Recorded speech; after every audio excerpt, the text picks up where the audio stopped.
What happens when the most ruthless competitor basketball has ever known finally admits that greatness alone was never enough to earn his respect? What does it mean when Michael Jordan, a man who turned grudges into championships, quietly lets the world know that there was one NBA player he never respected? Not because of talent, not because of wins, but because of something far deeper and far more personal. At 50, with nothing left to prove and nothing left to gain, Jordan's silence becomes louder than any trash talk he ever delivered on the court. And hidden inside that silence is a name that still tightens his jaw decades later. For Michael Jordan, respect was sacred. It wasn't given for points, rings, or highlights. It was earned through pain, accountability, and a shared understanding of the cost of greatness. And that is exactly why Isaiah Thomas was never forgiven. The rivalry between Jordan and Thomas was never just about basketball. It was about identity, about hierarchy, about who owned the future of the league. In the late 1980s, the Detroit Pistons stood directly between Michael Jordan and immortality. The Bad Boys didn't just beat him. They hunted him.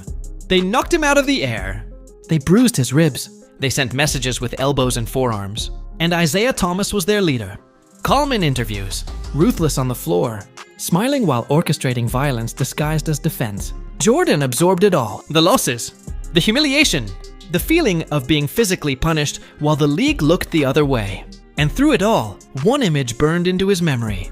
The Pistons walking off the court in 1991 before the handshake line.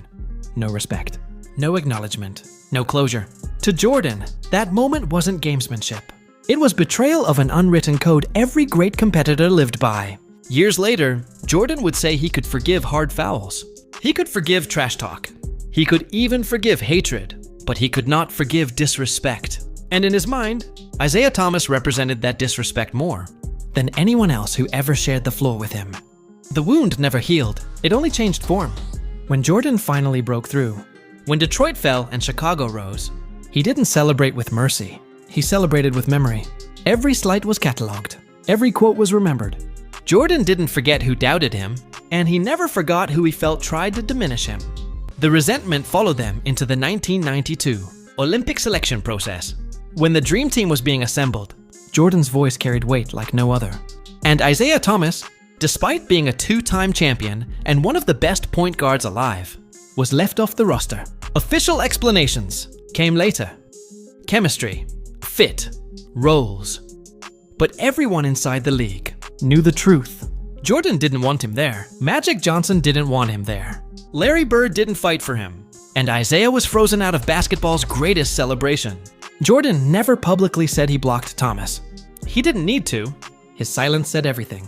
When asked decades later if Isaiah deserved to be on that team, Jordan's answer was cold, careful, and revealing. He said he didn't think about it. And coming from a man who remembers everything, that was the most brutal answer possible. Isaiah tried to rewrite the story. He apologized. He spoke about regret. He acknowledged mistakes. But Jordan never accepted it. In Jordan's world, timing mattered. Accountability mattered. And apologies that arrived after the damage was done meant nothing.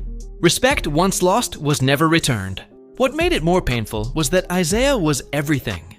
Jordan despised psychologically, not louder, not bigger, not flashier, just calculated, political, strategic in ways Jordan refused to be.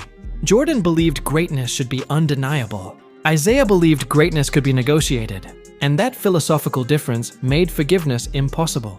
Even during interviews years later, Jordan's tone changed when Isaiah's name surfaced. His body language stiffened. His voice sharpened.